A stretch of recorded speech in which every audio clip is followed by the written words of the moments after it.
আসসালামু আলাইকুম টা all dear friend, welcome back to Zia English zone. আজকে আমরা শিখব কিভাবে কাউকে 10টি উপায়ে ওয়েট করতে বলবো। তা প্রথম সেন্টেন্সটি হচ্ছে হোল্ড অন, এর অর্থ অপেক্ষা করো। হোল্ড অন এর অর্থ অপেক্ষা করো। হোল্ড ইওর হর্স এর অর্থ ধৈর্য ধরো।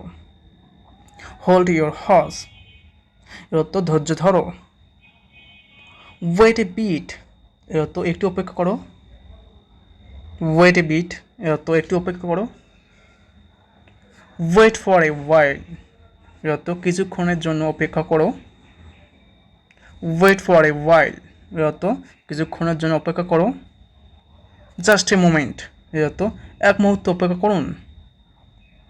জাস্ট ফর এ মোমেন্ট এর অর্থ এক মুহূর্ত অপেক্ষা করুন।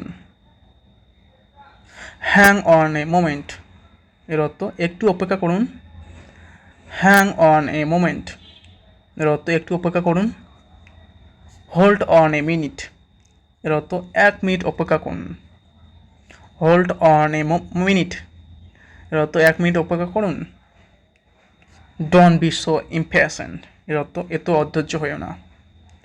ডোন্ট বি সো ইম্প্যাশেন্ট এর অর্থ এত অধৈর্য হয়েও না।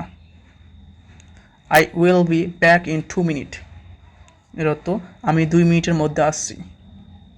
I will be back in a 2 minute এর অর্থ আমি 2 মিনিটের মধ্যে আসছি। I will be right with you এর অর্থ আমি এক্ষুনি দিচ্ছি বা আসছি। I will be right with you এর অর্থ আমি এক্ষুনি দিচ্ছি বা আসছি। Thanks for all, thanks for watching.